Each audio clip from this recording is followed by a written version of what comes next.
kalau yang terjadi akhirnya angket dan pemakzulan, kan memang tidak membatalkan pemilunya. Yang ini yang Mhm. akan dikejar adalah presidennya. Kepala negara atau kepala pemerintah aja bisa dimajukan, kenapa tidak? Daripada Mhm. kalau menurut hemat saya, sekarang ini dia Mhm. sebetulnya itu jadi alat Pak Jokowi aja. Ngompol.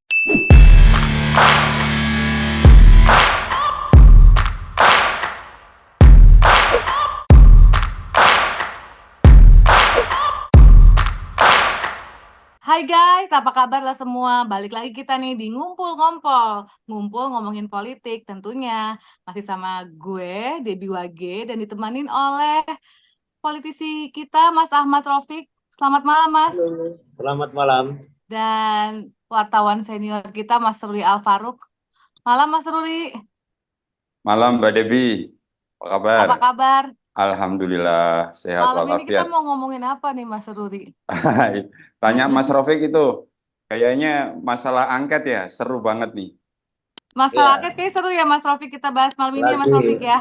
lagi menjadi perbincangan publik soal angket, tolak menolak Angket juga ini udah ya. beredar. Betul, sebagai upaya supaya minimal DPR yang biasanya nggak terlalu keras nih sekali-sekali kayak menunjukkan ini ya, menunjukkan perannya di saat-saat genting seperti ini gitu mungkin ya Mas Raufik ya.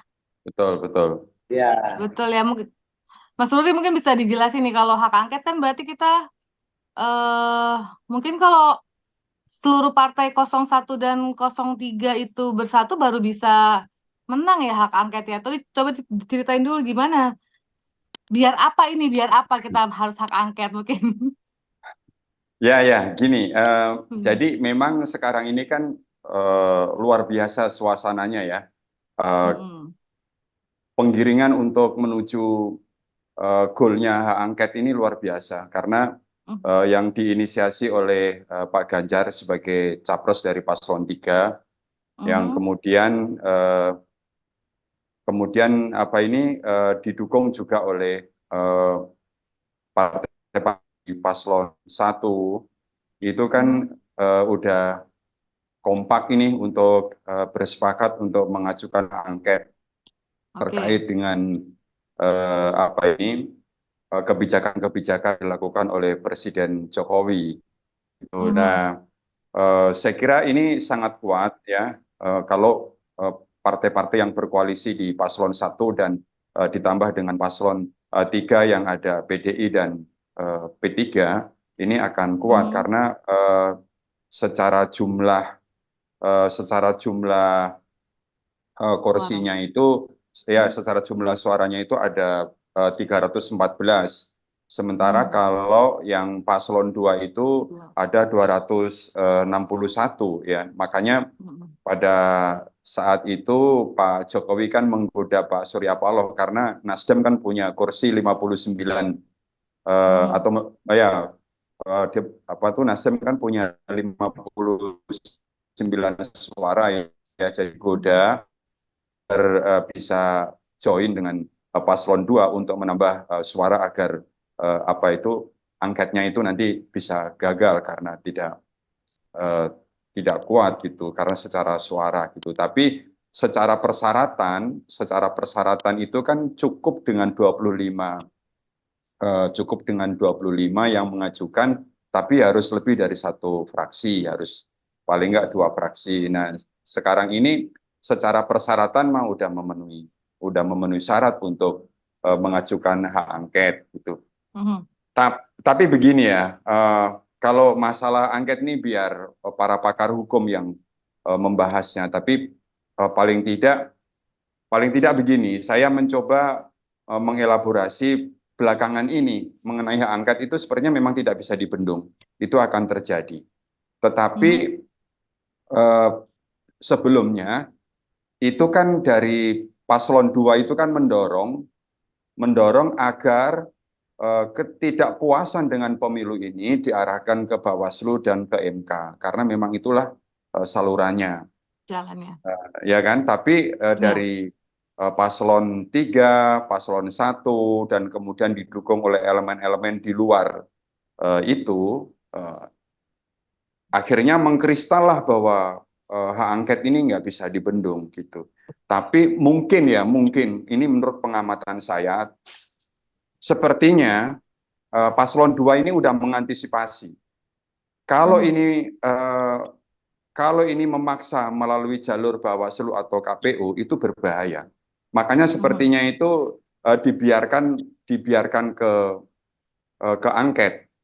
Karena begini, sekarang ini kan Ketua MK-nya kan balik lagi nih, Pak Usman. Balik lagi, ya. Nah, Ketua MK-nya ini kan balik lagi Pak Usman. Setelah 3 kali diulang dalam pemilihan itu, akhirnya Anwar Usman terpilih kembali menjadi Ketua MK. Jadi, nah, kalau Anwar Luar Usman biasa ya. kalau menjadi Ketua MK, berarti kan paslon 1, paslon 3 yang bersemangat untuk misalnya didorong untuk ke MK. MK, kan nggak mau, ngapain ke MK? Di situ masih ada pamannya gitu kan. Makanya akhirnya ke hak angket ini. Nah, disitulah nanti akan terjadi pertarungan sengit ya di DPR nanti antara partai-partai yang berkoalisi di paslon 1 dan paslon 3 melawan paslon 2. Disitulah nanti akan terjadi pertarungan sengit. Kalau ya kan, kalau partai-partai yang berkoalisi di paslon 1 termasuk di paslon 3 itu tidak tidak lari gitu karena digoda oleh paslon 2, ini angket dampaknya akan sangat besar sekali. Karena secara suara memang partai-partai yang berkoalisi di paslon 2 kalah dengan partai yang berkoalisi di paslon 3 dan paslon 1. Jadi kita bisa membayangkan betapa serunya nanti dalam pertarungan hak angket di parlemen.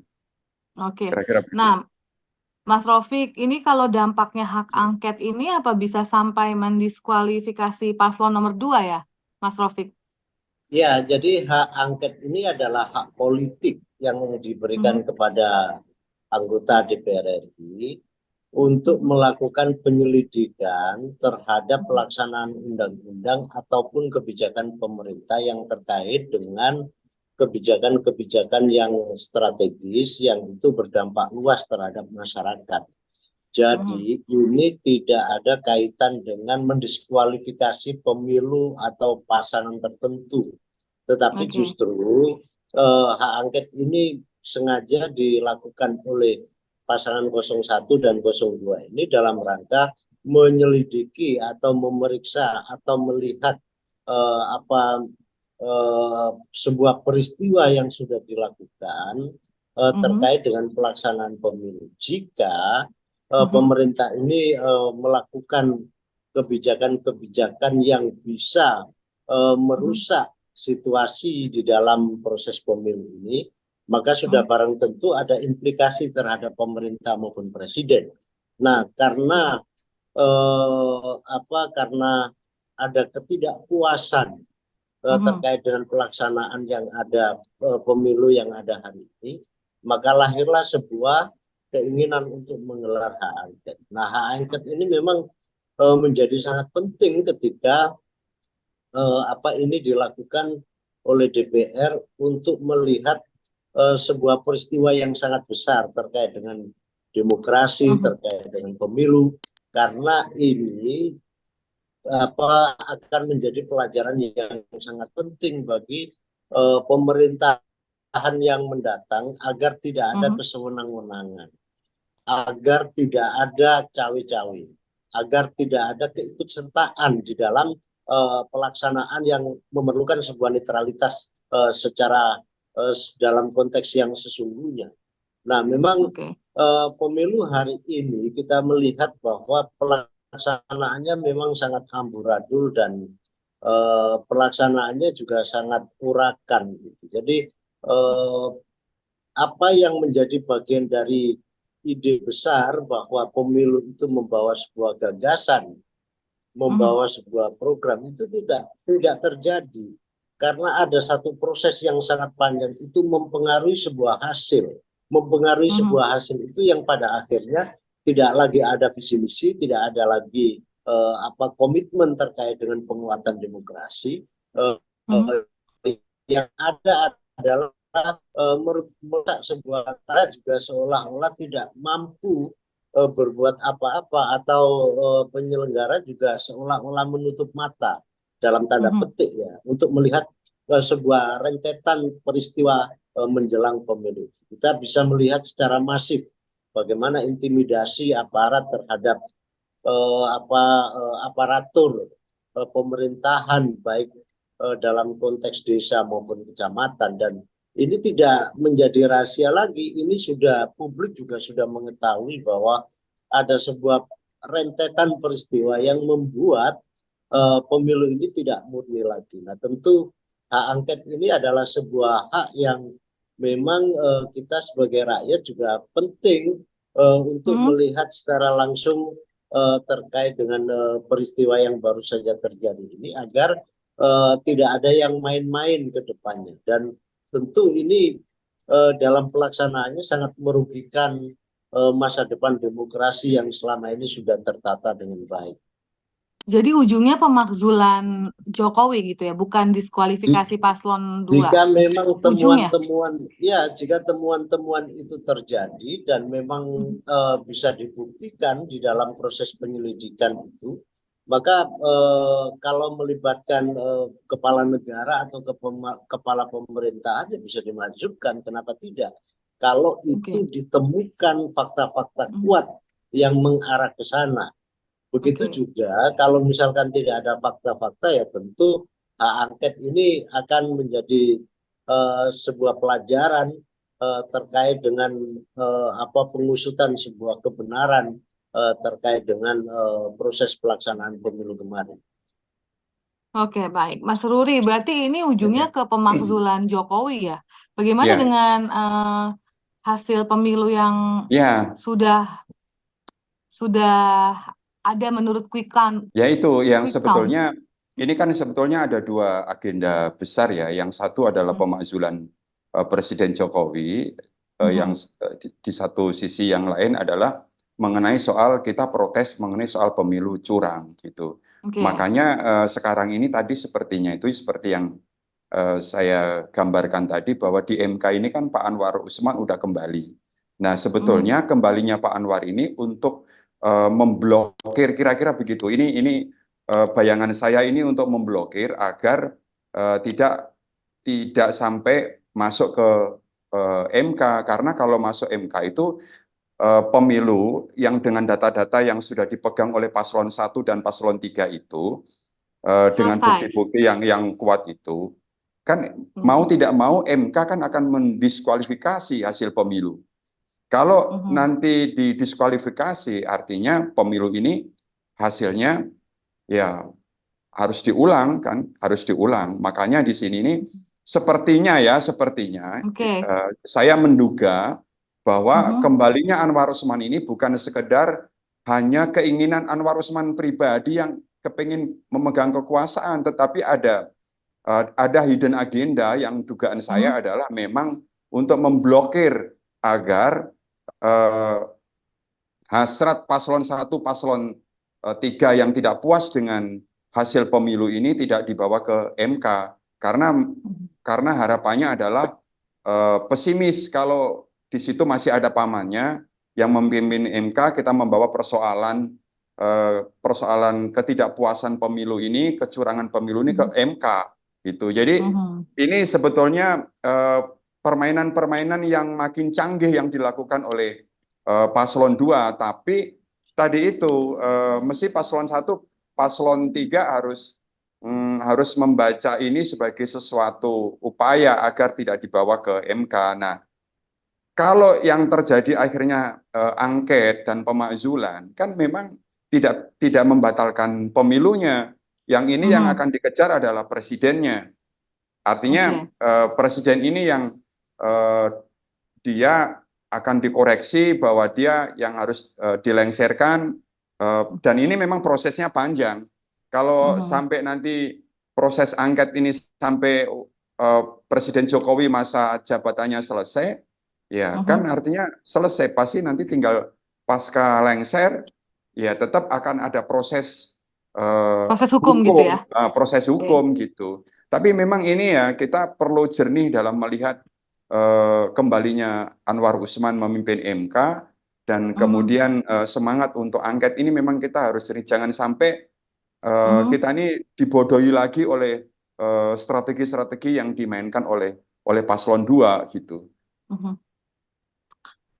Ya, saya mau melihat ini ya, untuk Pak Anwar Usman menjadi ketua MK sepertinya belum terjadi karena proses pelaksanaan peradilannya juga belum dimulai, belum diputuskan. Tetapi satu hal yang pasti bahwa MK itu memang tempat untuk menyelesaikan sengketa pemilu.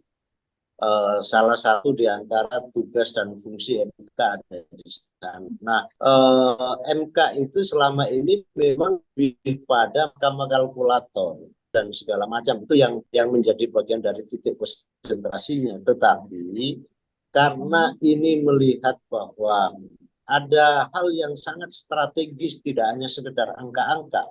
Saya kira tim pasangan 01 dan pasangan 03 ini akan memberikan sajian fakta-fakta yang sangat kuat terkait adanya TMS, terstruktur, sistematis dan masif soal pelanggaran pemilu. Jadi pasti yang disajikan bukan angka, karena ini kan selisihnya juga sangat tinggi sekali. Tetapi di luar itu memang ada sebuah skenario yang sangat besar di dalam proses pemenangan itu. Nah, disinilah antara DPR dan MK itu dalam konteks persoalannya itu ada keterkaitan, walaupun memang ini menjadi domain yang cukup berbeda antara DPR dan MK.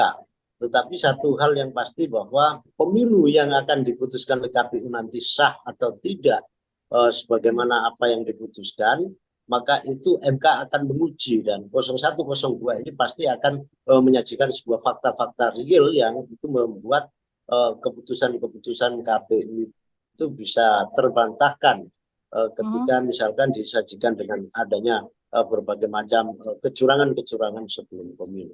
Meskipun jika dibawa ke MK, ketua MK-nya Anwar Usman masih optimis gitu ya Mas Taufik? Ya, kalau ketua Pak Anwar Usman saya belum melihat ya. Kayaknya masih belum ada perubahan. Saya udah baca. Gimana Mas Rudi? Saya udah baca beberapa media, beritanya itu udah positif ya, udah resmi yang akan dilantik tanggal 20 Maret. Pengambilan sumpahnya tanggal 20 Maret itu. Ya, oke. Artinya bahwa kalau misalkan Pak Anwar Usman dilantik dan telah diberikan oleh MK itu tidak lagi berlaku, karena apa yang sudah disanksi bisa kembali di situ. Dan memang kalau itu terjadi sangat membahayakan, karena tanggal 20 itu adalah masa perhitungan terakhir, rekap terakhir. Maka setelah itu akan ada keputusan dan yang menangani pasti ketua MK. Nah, keputusan itu tanggal berapa ya Mas Taufik ya? Kalau skenario terjadi gimana? Jadi keputusan ketetapan terakhir kira-kira akan diumumkan tanggal berapa Mas Taufik? Ya, tanggal 20 itu adalah rekap terakhir dan setelah itu akan diumumkan oleh KPU. Oh, berarti bersamaan dengan pelantikan MK gitu rencananya ya. Ketua MK yang baru juga akan dilantik tanggal 20 Maret gitu kira-kira Mas Ruri ya?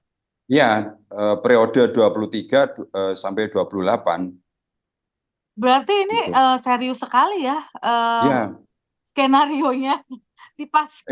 Kalau menurut saya serius sekali nih. Ya, serius sekali. Serius sekali skenarionya ini untuk kali ini luar biasa ya dari pemilu-pemilu sebelumnya. Tapi ini apa tidak membahayakan ya Mas Ruri kalau kita ada hak angket, kemudian hasil pemilu mungkin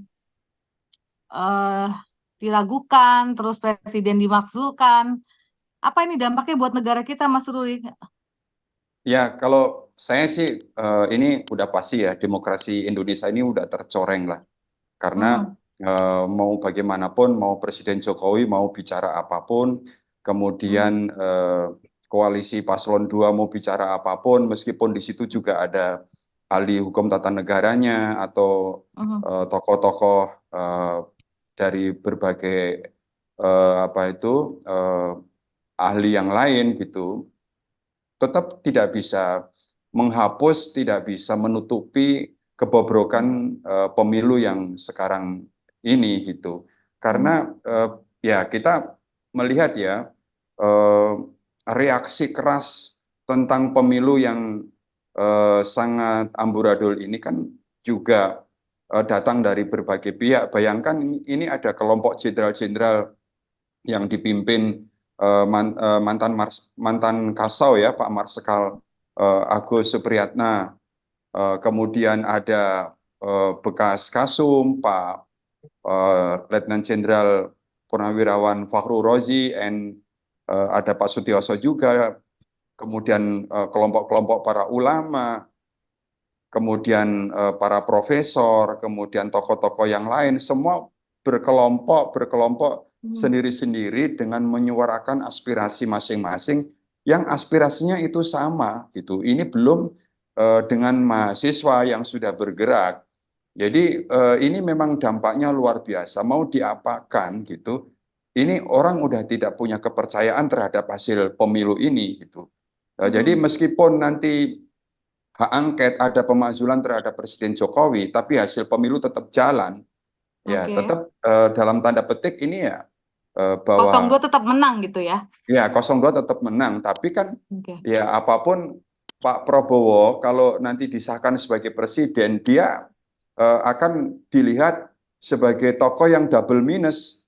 Kalau menurut saya itu dia itu double minus. Minusnya adalah dia minus karena dia terlibat kasus penculikan aktivis, ya kan? Kemudian yang sekarang ini adalah dia dalam tanda petik dia juga terlibat dalam pemilu yang dipersoalkan amburadul ini gitu. Nah, saya kira buat Pak Prabowo ini memang perlu jiwa besar ya, bagaimana dia menyikapi hasil pemilu sekarang ini gitu.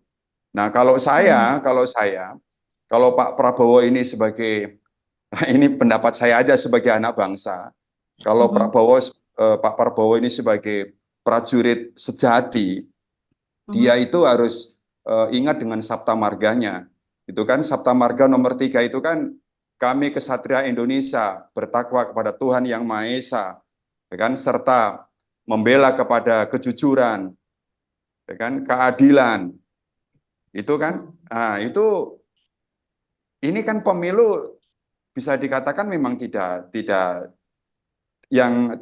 jujur gitu, curang. Terus kemudian ini yang dituntut masyarakat ini adalah keadilan, kejujuran, kebenaran. Jadi di situ di Sabta Marga itu yang nomor 3 itu harus sebagai prajurit yang sesungguhnya itu adalah membela kebenaran, kejujuran dan keadilan. Ya, ini sekarang ujian buat Pak Prabowo kalau dia bisa berjiwa besar, ini kan mempertaruhkan nama besar Indonesia. Nah, kalau misalnya dia ya sudahlah demi nama baik Indonesia, demi nama besar Indonesia, demi kerukunan seluruh rakyat Indonesia, udahlah saya batal aja jadi presiden, kira-kira begitu. Itu luar biasa. Itu luar biasa. Dia mengorbankan dirinya untuk bangsa gitu. Daripada kalau menurut hemat saya, sekarang ini dia sebetulnya itu jadi alat Pak Jokowi aja untuk membangun dinasti. Karena Pak Jokowi kalau tidak menggunakan Pak Prabowo, dia kalau langsung tiba-tiba hanya menggunakan Gibran, ya sulit kan. Maka menggunakan Pak Prabowo ini sebagai alat. Nah, saya merasa Pak Prabowo ini dalam perangkapnya Pak Jokowi. Nah, seharusnya ini lagi-lagi ini pendapat saya. Kalau Pak Prabowo ini mau berjiwa besar, ya sudahlah, dia mendingan menyerahkan mengenai masalah hasil pemilu ini kepada KPU lagi. Gimana, apakah ada pemilu ulang untuk pemilihan presiden, ya kan, terserahlah gitu. Tapi dia udah berkorban untuk nama baik Indonesia, berkorban untuk kerukunan seluruh rakyat Indonesia, gitu kan. Kalau dulu dia pada saat kena kasus penculikan aktivis, dia dipecat dari TNI dan dia legowo, dia bisa menerima, ya kan, karena dia sebagai prajurit yang berpegang teguh pada Sabta Marga. Ya, sekarang ini dia harus buktikan sebagai prajurit sejati. Coba dibuktikan dia berpegang teguh pada Sabta Marga tadi yang membela kebenaran, kejujuran, dan keadilan. Ini luar biasa dan nama dia akan dicatat dalam sejarah demokrasi di seluruh dunia. Kalau Pak Prabowo ini benar-benar mau bersikap berjiwa besar untuk kepentingan bangsa Indonesia. Saya kira ini sekedar gagasan saja. Gitu Mbak Devi. Siap, walaupun kayaknya mustahil ya melihat perjuangan Pak Prabowo ini yang Enggak, karena keempat gini, sepertinya. kalau saya sih punya pikiran, mendingan Pak Prabowo itu sebagai apa ya, sebagai pemikir, sebagai negarawan yang memberikan kontribusi dalam pemikiran-pemikiran untuk keindonesiaan ke depan. Mungkin lebih baik begitu ya, karena memang dia juga punya kemampuan sebagai intelektual yang baik, dia punya pengalaman yang baik, dia lebih berpikir sebagai memberikan kontribusi dalam hal berbagai macam pemikiran untuk pembangunan bangsa, tidak menjadi presiden ya, tidak menjadi pemimpin negara gitu. Karena kalau menjadi pemimpin negara, kalau dipaksakan dia double minus, dia dicatat dalam sejarah, dia menempel dalam pribadinya itu double minus.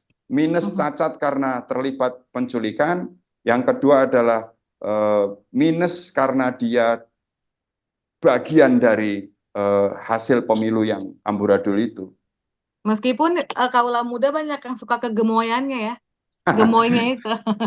Mas Rofik, kita balik ke hak angket nih Mas Rofik. Kalau misalnya Jokowi dimaksudkan dalam hak angket ini dan membutuhkan 01 dan 03 bersatu gitu untuk itu kan Pak Jokowi sudah mendekati Pak Surya Paloh ini ya kita lihat ya. Tapi kan dari 01 dan 03 dalam hal ini Pak Surya Paloh dan Bu Mega kan belum bertemu gitu Mas Rofik. Apa kira-kira akan ada pertemuan ini antara Pak Surya Paloh dan Bu Mega?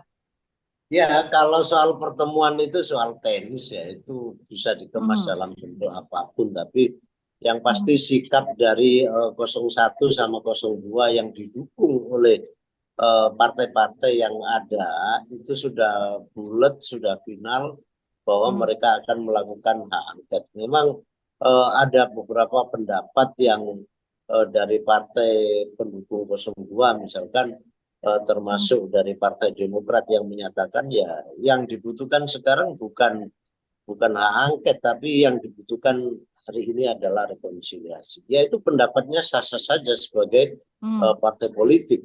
Tetapi ya memang hak undang-undang telah memberikan sebuah kewenangan terhadap anggota dewan, terhadap parlemen untuk melakukan pengujian, penyelidikan terkait dengan beberapa hal yang berkenaan dengan pelaksanaan undang-undang atau kebijakan pemerintah. Nah, ini memang harus kita sambut dengan baik. Biarlah fakta-fakta yang lebih bicara. Apakah memang ini ada sebuah rekayasa yang sengaja didesain dalam rangka pemenangan pasangan 02 atau memang ini berjalan secara terpisah. Itu kan nanti publik juga akan melihat secara langsung dan kecurangan yang masif ini menurut saya kita juga bisa melihat lebih luas bahwa banyak sekali masyarakat dari berbagai macam elemen sudah turun ke jalan untuk melakukan aksi protes.